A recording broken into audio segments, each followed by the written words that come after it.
No se trata de hacer, sino de creer. La verdad que muchos no entienden. Hola, qué alegría tenerte aquí en Mensaje de Cristo.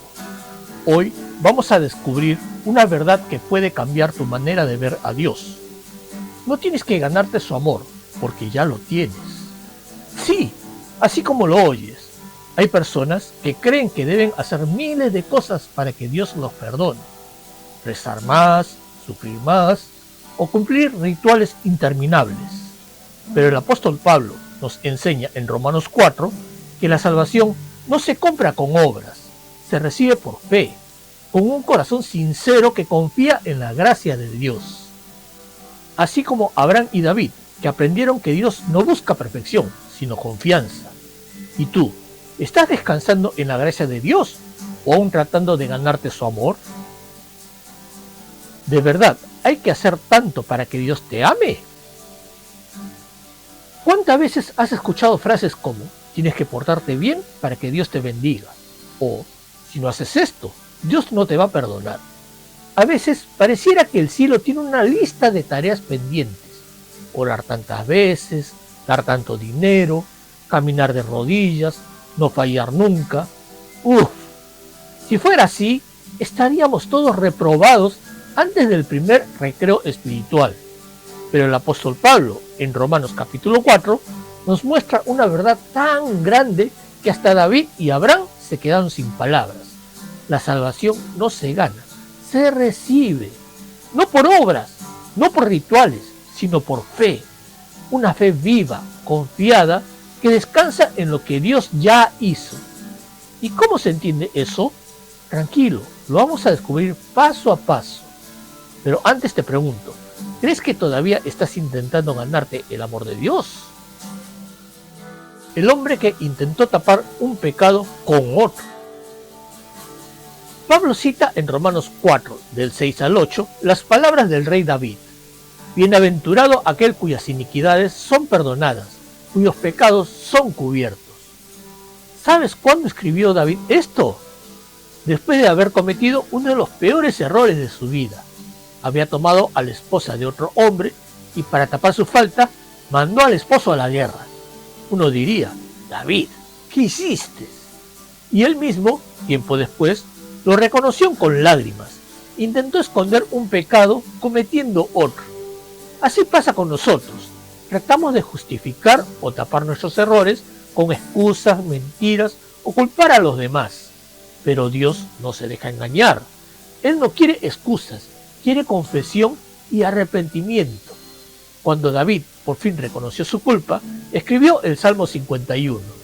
Ten piedad de mí, oh Dios, conforme a tu misericordia, borra mis rebeliones. No dijo tápalas, sino bórralas. ¡Qué diferencia! La religión tapa, pero la gracia de Dios borra. La culpa ata, pero el perdón de Dios libera. ¿Qué es más difícil para ti? ¿Confesar tu error o perdonarte a ti mismo? La diferencia entre Saúl y David. Ambos fueron reyes, ambos fallaron, pero Saúl siempre tenía una excusa. Fue el pueblo, fue Samuel, fue el tiempo. Nunca reconocía su culpa. David, en cambio, cuando el profeta Natán lo confrontó, se quebró por dentro.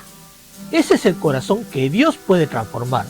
No el perfecto, sino el que se deja corregir.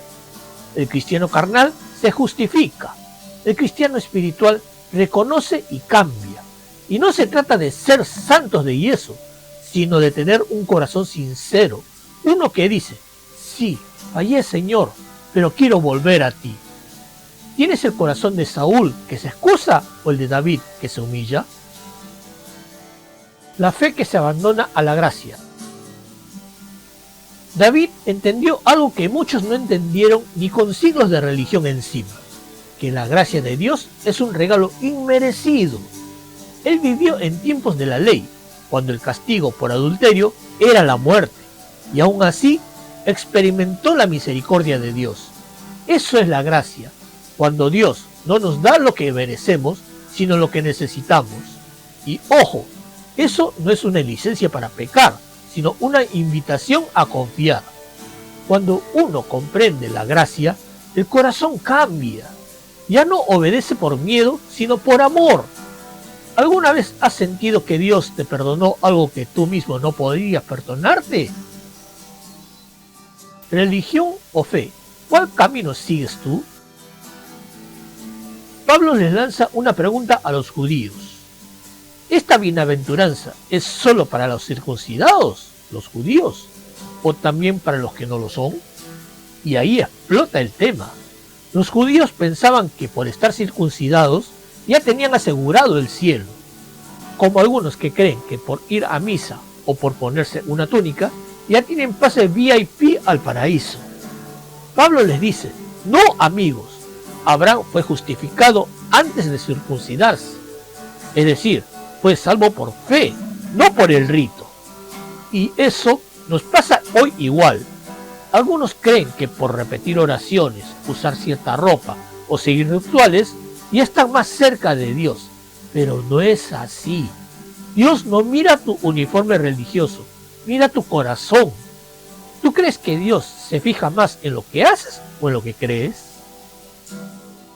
Ritos sin fe, lo mismo de ayer y de hoy. Pablo compara las obras humanas con la fe verdadera y pone ejemplos fuertes. En la India hay quienes se acuestan sobre clavos, otros levantan un brazo por años creyendo que así serán perdonados. Y tristemente, dentro del cristianismo, también hay quienes buscan el favor de Dios con sacrificios, ayunos obligados o largas oraciones sin amor. ¡Qué ironía! El hombre siempre trata de subir al cielo con sus escaleras, pero el Evangelio dice que Dios bajó para alcanzarnos. La salvación no se logra haciendo, sino creyendo. Por eso Pablo insiste, si la salvación fuera por obras, Cristo murió en vano. ¿Has sentido alguna vez que estás haciendo cosas para que Dios te acepte en lugar de hacerlas porque Él ya te aceptó? Cuando la religión se vuelve superstición. Pablo muestra cómo los judíos y luego muchos cristianos empezaron a añadir rituales y fórmulas a la fe. Sí, Jesús, pero también circuncídate. Sí, Jesús, pero también guarda la ley. Y hoy suena igual. Sí, Jesús, pero también tienes que usar esto, decir esto, hacer esto. El problema no está en el acto, sino en creer que ese acto te salva. El bautismo, por ejemplo, no salva, es un símbolo. Es como decir, ya morí al pecado y resucité con Cristo. Si no hay fe, solo te mojaste, no naciste de nuevo. Lo mismo con la Santa Cena, no es magia, es memoria. Recordamos que Jesús fue el Cordero que quitó nuestro pecado. No hay poder en el pan o en la copa, el poder está en la fe en su sacrificio. ¿Vives tu fe como una relación con Jesús o como una lista de requisitos? Abraham, el ejemplo que lo cambia todo. Abraham fue llamado padre de la fe por algo muy simple. Le creyó a Dios, incluso cuando todo parecía imposible. Cuando Dios le pidió que ofreciera a su hijo Isaac, Abraham obedeció, creyendo que Dios podía incluso resucitarlo si era necesario. Eso es fe, no entender todo, pero seguir confiando. Jesús dijo, Abraham se alegró de ver mi día, y lo vio. ¿Cómo lo vio? Por fe. Esa misma fe que te hace creer que Dios cumplirá sus promesas, aunque tu lógica diga lo contrario. ¿Qué cosa estás dispuesto a poner en el altar hoy, confiando en que Dios sabe lo que hace? Gracia, no fe en tu fe.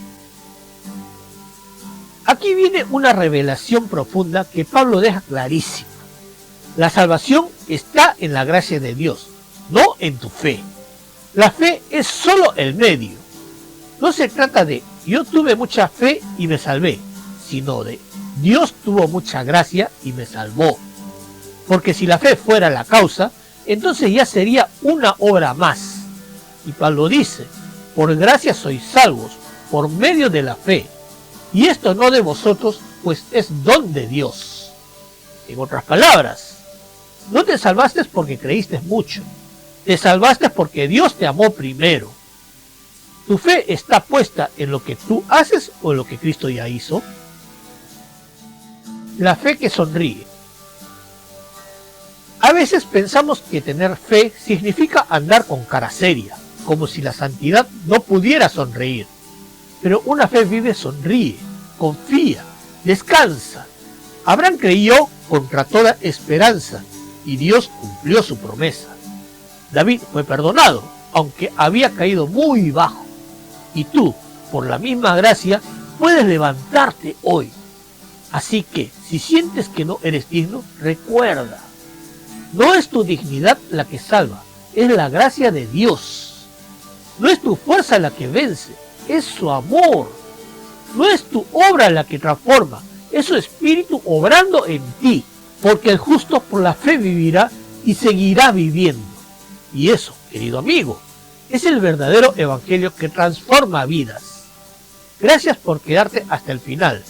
Y recuerda esto, no es lo que haces lo que te salva, sino en quién confías. Dios ya te ama, ya te perdonó, y lo único que espera es que creas en su gracia. Y si este mensaje tocó tu corazón, dale like, suscríbete y comparte para que más personas conozcan el poder transformador del Evangelio. Y si quieres apoyar este ministerio, deja un amén en los comentarios.